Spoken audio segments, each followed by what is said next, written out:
What's going on, guys? It's your boy Dom Kemp, and tonight we are back here with another podcast. This podcast is going to be on some NFL news, guys. It is Monday night, guys, so I do have a set schedule now for what type of podcast I'm going to be uploading on certain days, so stay tuned for that. But guys, we do have some NFL headlines in the ESPN world, so I'm going to be reading about those and of course asking for some feedback. Thank you for those of you who have been liking the podcast lately. It is much appreciated. So we're going to jump into it, guys. NFL warns teams abuse officials get punished. So I am guessing the NFL is talking about if they end up putting their hands on an official, they will get severely punished, and I'm really wondering what this is actually about. So here we go. NFL issues memo warning teams a significant punishment for abuse of the officials. The NFL warned its teams Monday that it will begin levying significant discipline to anyone engaging in offensive conduct or contact against game officials, responding to a series of incidents that had grown increasingly worrisome to the NFL Referees Association. The message was delivered Monday via a memo written by NFL Executive Vice President Troy Vincent. In the letter, Vincent wrote, "We want to keep our players on the field. No one wants a penalty or an ejection to determine the outcome of the game. In recent weeks, however, there have been several suspensions and ejections because of contact with and contact toward our game officials. This is not who we are as players, as clubs, as the NFL." In a statement, NFL RA Executive Vice President Scott Green said, and I quote, "We appreciate the league expressing its concerns to all clubs about no abusive actions, both verbal and physical, toward officials. We could expect that any future actions will be met with appropriate and severe punishment." NFL officials have ejected 3 players for making contact with them this season. One Oakland Raiders running back, Marshawn Lynch, was suspended for it in Week 12. Side judge Laird Hayes suffered bruised ribs while trying to break up a fight between the Denver Broncos and Raiders. In Week 13, Cleveland Browns right tackle Sean Coleman was fined $30,000 for knocking over umpire Jeff Rice while chasing a loose ball. Most recent, New Orleans Saints coach Sean Payton received an unsportsmanlike conduct penalty in Week 14 after charging onto the field outfield judge Joe LaRue, I think that's how you say his last name, to call timeout. And Payton later said that the game which the Atlanta Falcons won 2017 was officiated, and I quote, "extremely poorly." The memo said the league will continue to emphasize enforcement of unsportsmanlike conduct rules with our officiating crews, and they will be encouraged to disqualifying players for any offenses directed at them. Such offenses may also result in fines and/or suspensions. It is not yet clear whether Payton will be disciplined beyond the in-game penalty. Asked Monday about Payton's criticism, NFL spokesman Joe Lockhart said, and I quote, "I think everyone is aware of the rules that are in place of public criticism of our officials, and those who need to be reminded occasionally are reminded." So guys, pretty interesting topic right there, guys. Not normally shown out in that sense of course, now it seems like the NFL is actually really cracking down on players nor coaches that nor rude behavior, offensive language towards the referees. And you would think they would have done this a long time ago, but now they are finally waking up and realizing that the officials are getting verbally abused and even sometimes, yes, maybe on accident, physically abused, guys. So have to give the NFL credit cracking down on players or coaches that verbally abuse them or things of that sort. Not just a flag, but a fine and maybe even a suspension, guys. So it's definitely in the ref's favor now. The ball is in the referee's the ball is in the referee's court right now, guys. So let me know how you feel about that new officiating rule by the NFL. Moving on, second news in the NFL: no bans for Seahawks for actions versus the Jaguars, guys. So no one's getting suspended. So those of you who don't know, guys, okay, here's what happened.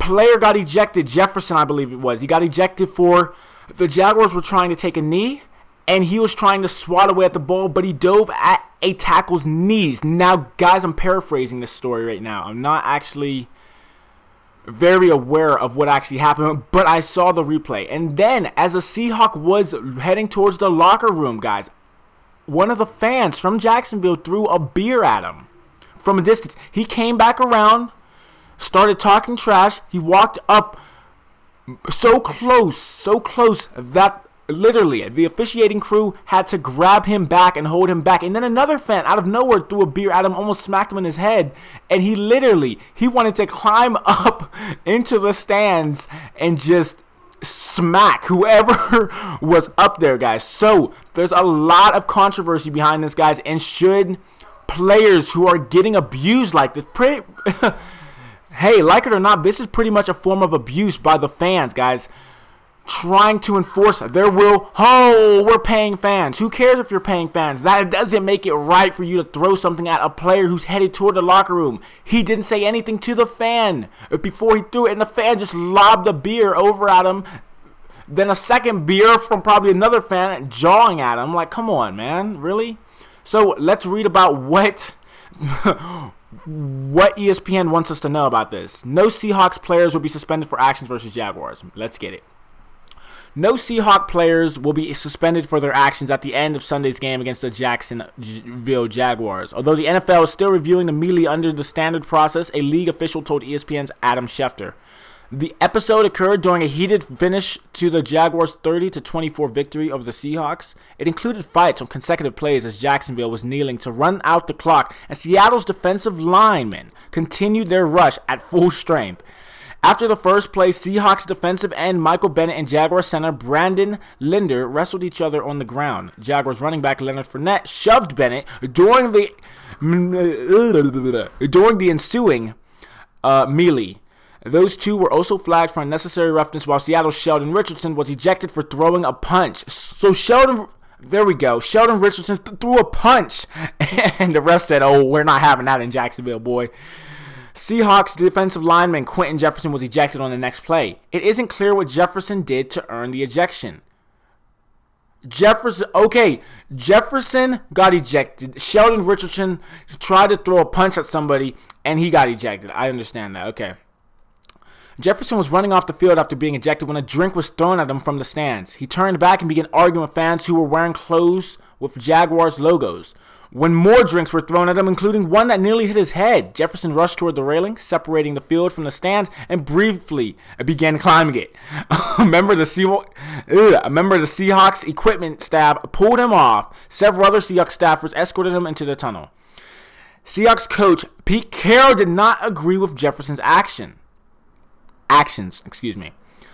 I thought that was wrong. He was wrong. I've talked to him, Jefferson, about it. Professional athletes, people can say whatever they want to say, and that's kind of just what comes along with it. You have to be able to deal with it professionally, and he lost it. He feels terrible about it. It's not the kind of kid he is. He's just emotional,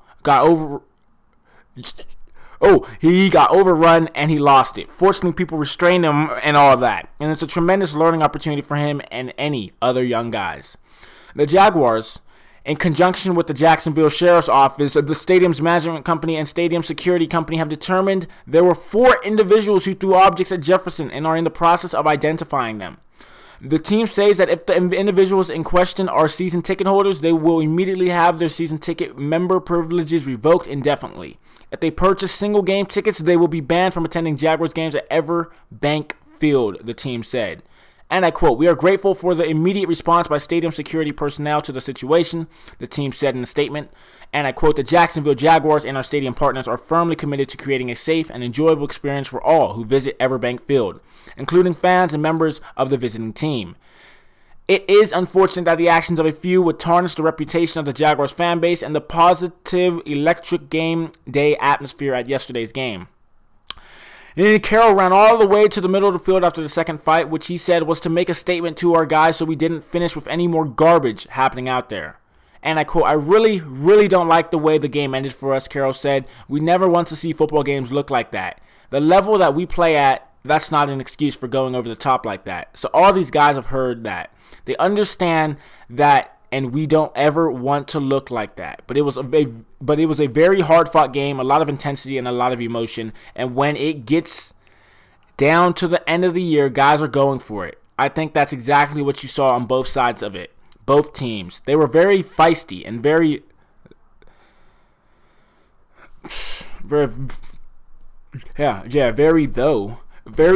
and aggressive as well. So it made for a really good football game. Carroll received an unsportsmanlike conduct penalty for running onto the field. He said he realized the game was decided by that point.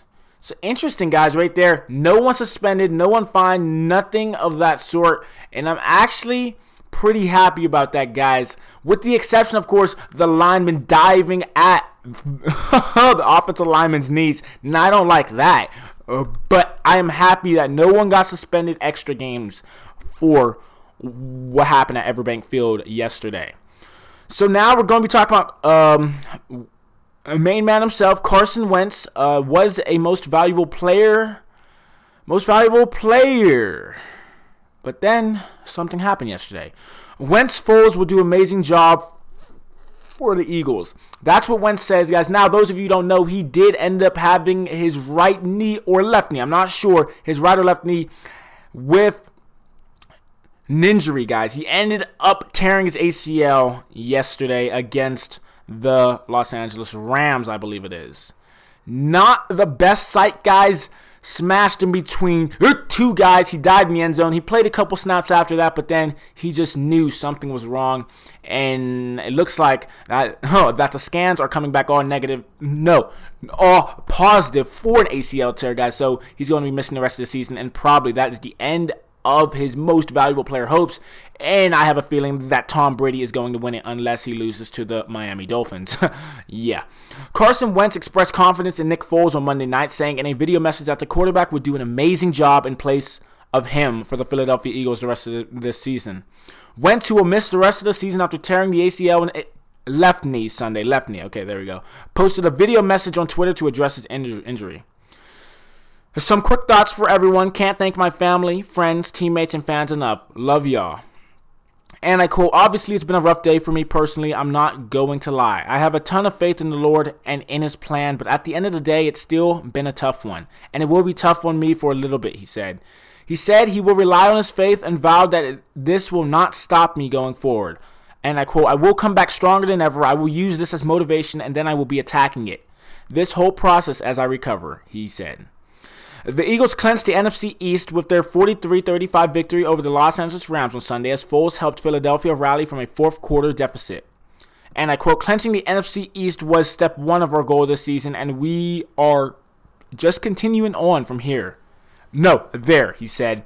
Wentz said he will be with the team to support them the rest of the season. And I quote, I have the utmost confidence in Nick and the coaching staff that they will step up. We have been plagued with injuries all year long. It's just been a next man up mentality, and that's going to continue. That's just going to continue. And I quote, Nick's going to do an amazing job and lead this team now, and I'm going to be there to support in whatever way I can. Closed quotes, he said. Wentz said he was thankful for all the phone calls, texts, emails, and tweets he has received since suffering his season-ending injury. It is so humbling to know how many people are praying for me and lifting me up and encouraging me. It means the world, he said. So very unfortunate, guys. A promising player. Also has a shot at most improved player of the year as well. Pretty interesting, guys, seeing that, guys. Sad to see a great talent, but guys, it looks like Nick Foles has to lead the Eagles to a Super Bowl, guys. So it is going to be interesting to see if Nick Foles can put the Eagles on his shoulders like Wentz did. Moving on, Rams, Woods, Barwin. What the heck is this? Okay, this is interesting. Yeah. Oh. Rams expect to get Robert Woods, Connor Barwin back for game against the Seahawks. So this is going to be a good upcoming Sunday, guys. The Rams and Seahawks. That's going to be an interesting one. NFC East battle right there. My apologies. Not NFC East battle, NFC battle. My apologies. Thousands Oaks, California. The Los Angeles Rams have lost cornerback Kayvon Webster for the remainder of the season, but they are otherwise in good shape heading into Sunday's big road game against the division rival Seattle Seahawks. Wide receiver Robert Woods and outside linebacker Connor Barwin, who have been absent in recent weeks, are expected to play. Offensive tackles Andre Whitworth and Rob Harvenstein, both of whom exited Sunday's loss to the Philadelphia Eagles prematurely, are also expected to play. Franchise cornerback Trumaine Johnson is not in the concussion protocol. Rams coach Sean McVay said Johnson was evaluated for concussion during the game and passed, but he remained out because of a stinger. Johnson is also expected to play, a big boost for a team that will be without its another starting corner. Whitworth and Havenstein each had their ankles rolled up on, but actually suffered knee injuries. Whitworth got hurt in the first quarter but returned for the second half. Harvenstein was injured in the fourth quarter, giving way to Darrell Williams, who got beat around the edge by Eagles defensive end Chris Long, causing a key fumble by Rams quarterback Jared Goff, but returned for Los Angeles' final series.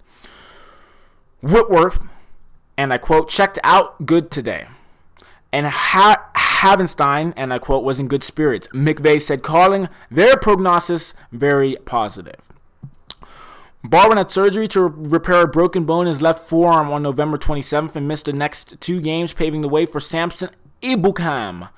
Woods suffered a sprained left shoulder late in the Rams' November 19 loss to the Minnesota Vikings and missed the next 3 weeks, paving the way for Josh Reynolds. Barwin and Woods are on track unless there are any setbacks, to be able to play and be available for the Seattle game, according to McVay. Webster rupturing his right Achilles tendon during a non-contact play in Sunday's first quarter shortly after his first Rams interception and was placed on injured reserve Monday in an Instagram post. Webster revealed that he also spent the entire season playing through a torn labrium rotator cuff in his shoulder. McVay said it was an issue for Webster was able to play, though, and that he would have had the shoulder surgically repaired after the season. And I quote, it just continues to demonstrate the toughness that Kayvon embodies. McVay said, we love Kayvon, hate it for him that he had to go out like that, but he's meant a lot to this team. So pretty interesting right there, guys. Rams and Seahawks this Sunday should be interesting in Seattle. So the 12th man will be in full effect coming on Sunday. Moving on, Packers await Doc's decision on Aaron Rodgers' return. Oh, so many people have been talking about this, and it's a possibility that Aaron Rodgers, one of the best quarterbacks in the National Football League at this point in years, one of the best. Not the best, obviously, because clearly Tom Brady is the best right now. Hey, love him or hate him, he's still the best in the league right now at this point. It was Carson Wentz, and then he got injured, and now it's Tom Brady, who is in that pretty much the pole position for MVP. Yeah, that's interesting. But guys, Packers, Aaron Rodgers, we are excited about this. My brother is especially excited about this. He is a Green Bay Packers fan, guys, so he's really excited about Aaron Rodgers possibly returning as early as Sunday, guys. So that's going to be interesting. Real quick, it's messing around with me right now, and I'm not really liking it. So what I'm going to try to do is get it on my screen real quick. Let's see. We're going to get... Okay. Oh my gosh, dude. Bro, stop. Hello. Okay. Oh my, it's a black screen. What is happening with my phone right now? Okay, guys. Well, meanwhile, what do you guys think about the news I've already talked about right now, guys? Just let me know in the comments section down below. How do you feel about certain news that has been spoken to you about certain things? Whether it's the Rams and Seahawks, whether it's various things, guys. It could be various things. Probably Aaron Rodgers possibly returning. Oh, yeah, and by the way, guys, a quick update. The New England Patriots are losing by 10 to Miami with 8:07 left in the fourth quarter, guys. So it's looking interesting for Miami. 27, New England right now, 17. My apologies. Pretty interesting. Okay. Please work. Let's see. Yes, it works. Okay. Here we go. Aaron Rodgers undergoes tests that will determine whether he can return. Green Bay, Wisconsin. Aaron Rodgers' fate and perhaps the Packers' playoff chances are in the hands of the doctors. That's the only update Coach Mike McCarthy had on his quarterback after Rodgers underwent tests Monday morning to see whether his broken right collarbone had healed to the point that he could return Sunday against the Carolina Panthers, the first game for which Rodgers is eligible to be activated off injured reserve. Packers physician Dr. Pat McKenzie is expected to make a determination after consulting with several specialists. And I quote, it is now in the evolution stage. Wow, evolution. Evaluation stage, my apologies. McCarthy said late at Monday afternoon. Dr. McKenzie is reviewing it. There's a number of medical opinions that will be involved in the decision, so at this time, I do not have a clean decision for you or an update. That's where it stands. McCarthy joked that if he didn't have a decision by Tuesday, they are going to be putting Pat McKenzie on IR. It's unclear why the Packers didn't put Rodgers through tests late last week. To this point, everything has gone according to plan in Rodgers' recovery from surgery on October 19th when he had screws and plates implanted to stabilize his right clavicle. Rodgers said he hoped to come back this season, but only if the test showed the bone had healed. He He returned to practice on December 2nd, the day he turned 34. Even before that, however, he was throwing. The first time he did so in public was before the November 26th game at Pittsburgh, where he was seen throwing passes 50-plus yards in the air.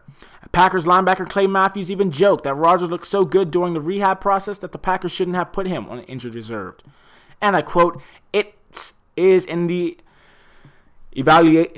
evaluation process," McCarthy said. "I don't have an answer for you. I would like to know as soon as possible. Frankly, it's best for Aaron to know as soon as possible. He's the one that has to get ready, and obviously in his mind, he's ready to go if you watch him practice in the conversations with him. But this is a medical decision, and Dr. McKenzie is obviously in touch with a number of different medical experts, and they're evaluating the information." With or without Rodgers, McCarthy and his offensive staff are well into their game plan for the Panthers. They typically start on the next opponent late in the previous week, and this game was no different. And I quote, "We do preliminary game plans at the end of each week," McCarthy said. So, for instance, the offensive staff has a preliminary plan for Carolina that is worked on Thursdays, Fridays, and Saturdays. And then we evaluate their game that they played yesterday. So we had a chance to watch that against Minnesota. Obviously, we were here early this morning correcting our game from Cleveland. So the process is in full motion, and so we will just keep going down the road.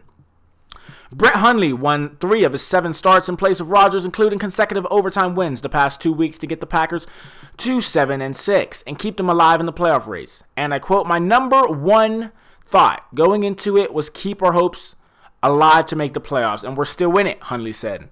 And Panthers coach Ron Rivera said earlier Monday that the Panthers are preparing as though Rodgers will play. However, he said he doesn't expect Green Bay's game plan to be that much different if Hundley is under center instead.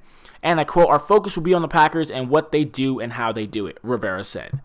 Interesting right there, guys. Possible return for Aaron Rodgers as early as Sunday against the Carolina Panthers. That should be interesting if he does return. I will try to keep you guys notified on when and if he ends up returning. Moving on, Seattle's McDowell apologizes for Atlanta arrest. What is going on? My goodness. Washington. Seattle Seahawks rookie defensive lineman Malik McDowell issued an apology Monday saying he's, and I quote, "embarrassed by the actions that led to his arrest on a disorderly conduct charge."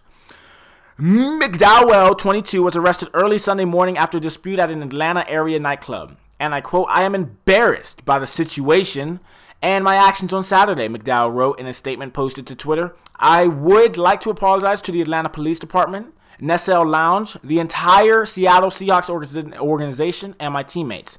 I'm a young man who made a mistake and am constantly working towards getting better." The Seahawks had no immediate comment on McDowell's arrest when news of it broke just before kickoff of their game Sunday at Jacksonville. Coach Pete Carroll said Monday that he and general manager John Schneider met separately with McDowell since the incident and that McDowell is very remorseful. "He got in a situation and made a mistake, and hopefully this will be a learning experience for him," Carroll said. "I don't know much more than that about it. We just talked about it a bit, but I know he felt really bad representing in that manner." The incident stemmed from McDowell contending that he paid $600 for bottles of alcohol and VIP seating at the SL Lounge, despite a friend telling him he hadn't paid. According to the incident report that was first obtained by TMZ, McDowell caused a disturbance by pouring bottles of liquor into an ice bucket inside the club. After he was removed, he got into a shouting match with police officers, according to TMZ.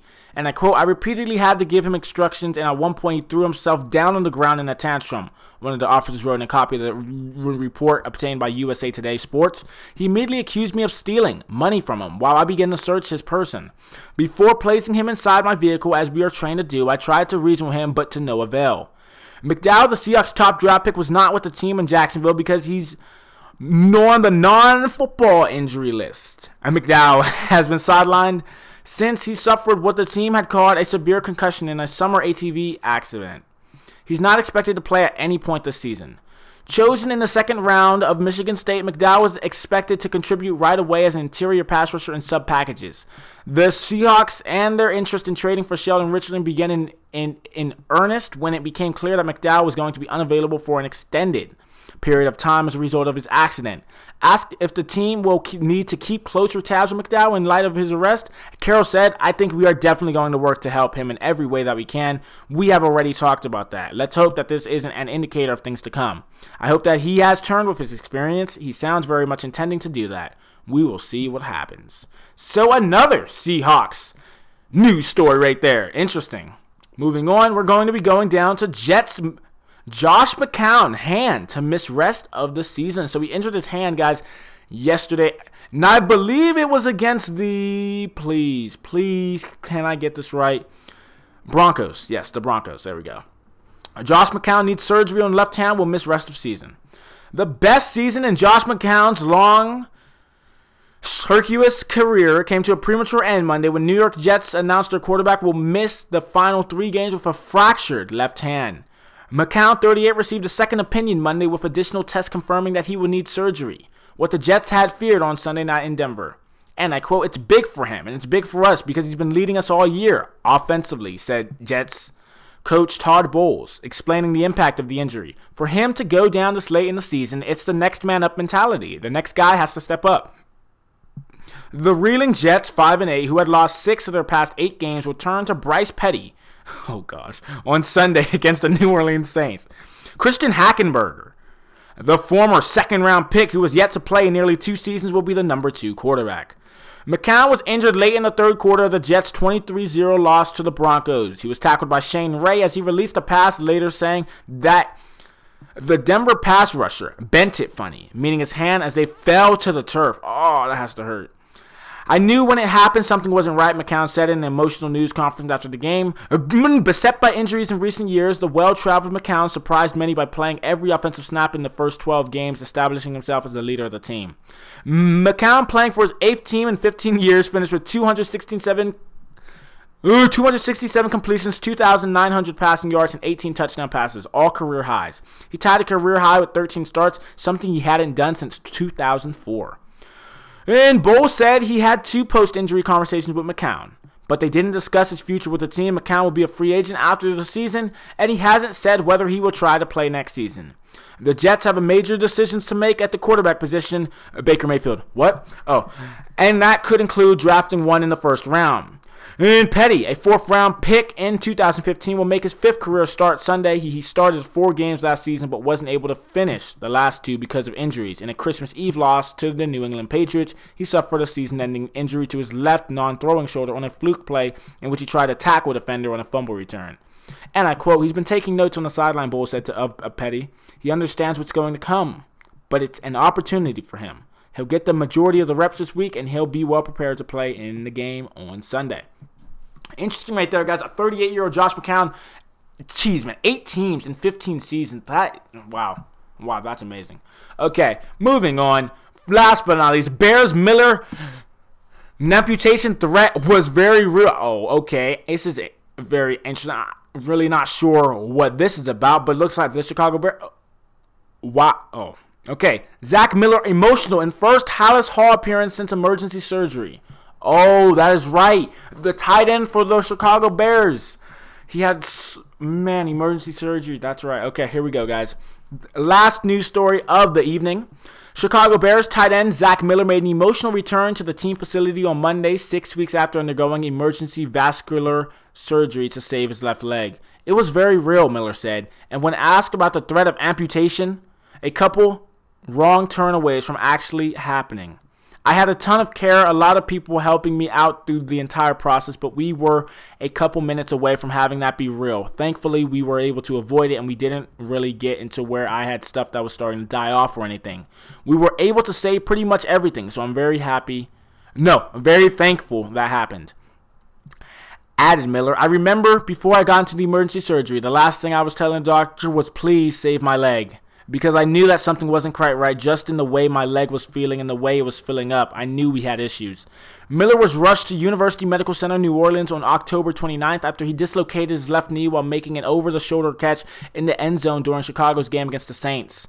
Miller's leg bent awkwardly on the play, and he stayed down for several minutes until he was taken off the field on a cart. Officials later ruled that Miller did not maintain possession of the ball, negating a potential touchdown catch. The doctors performed emergency vascular surgery that night to repair a damaged artery in Miller's left leg that stemmed from the knee dislocation. Miller remained hospitalized in New Orleans for 8 days before being transported back to Chicago in a medevac jet. Miller, whose left leg is immobilized in a brace, was unsure when he'd walk normally again, but was confident that his long-term quality of life will not be affected. And I quote, "I haven't really talked about a timeline," Miller said. When am I going to be able to get off crutches? When do I start walking? When do you get off the brace? I think I'll probably just take all that and rehab as it comes. I haven't asked many questions as far as down the road type things. I'm kind of just taking this day by day, the steps in the process of going through surgery, rehabbing. But vascular-wise, Rodgers as strong, if not stronger than it ever was," he added. "The risk of re-injuring that is the risk that I had of doing it in the first place. I don't know what the percentage is, and then I don't imagine it's very high." Miller, 33, was non-committal about his football career. Wow. "I haven't really thought much of football from now on," Miller said. "You know what I mean. I haven't got to that point. For me right now, it's just getting this right, getting healed up, and when that point comes, make a decision. Do I want to play football? What do you think? I've been a football player my whole life. I would love to play football. We will cross that road when it's time." The 8-year veteran choked up several times on Monday when he detailed the support he received from family, friends, teammates, and coaches during the ordeal. Then Bears chairman George McCaskey, one of the many members of the organization to visit Miller in the hospital, traveled back to New Orleans shortly after Miller's emergency procedure to present him with the game ball from the overturned touchdown. "I was very aware of that whole situation," Miller said. "I remember when he brought it in. I remember taking the picture. I remember everything in between. The guy's been awesome, and that'll be a memory I'll keep forever." Through it all, Miller, who was accompanied by his wife Kristen on Monday, has tried to stay upbeat. And I quote, "Things could be worse," Miller said. "I've been in a ton of situations that have been far better than this. After all, of the things that I have gone on throughout my entire career, I don't think there's a point for me to sit back and think, why me? If anything, I know that I'll be better when this is done. This ain't the end of my life." And I quote, "There's a ton of things that I'll still be able to do. And really everything being conveyed to me is that I'm going to be completely fine after we get through this. So now it's just grind through this. Use this for any amount of positivity you can and carry on because we have got a lot of life left to lead. I'm trying to have as much fun doing that as possible." Well, that is interesting right there, guys. Holy crap. Okay. So, Zach Miller, he doesn't know if he's going to be playing football after the injury subsides. Pretty interesting right there, guys. A great tight end for the Chicago Bears as well. A great tight end. Mitchell Trubisky. Literally, Zach Miller was his security blanket at the time. And now, well, he's really contemplating. And I can't say I blame him, guys. It's tough to bounce back from a life, not even a life, but a leg suffering an injury, especially if you were going to lose your leg at that time. Thinking about it, possibly losing your leg. Oh my goodness gracious, that's crazy. But guys, I just have to say thank you for listening. Those of you who listened all the way up into the 33rd minute, thank you so much for all your support. Those of you who enjoy these NFL podcasts and want to listen to more, they're on my channel, so go ahead, check them out. Check out my recent ones. Lots of conversation about the National Football League. That is it, though, guys. I will come back to you tomorrow with some soccer news. Soccer Tuesday. Let's get it. And I will make sure that it is the best I can possibly make it in the time that I do have. Thank you for listening, and I hope you guys all have a wonderful, wonderful evening, morning, night. It doesn't matter. That is it. Thank you, and have a good one. Peace, guys, and God bless.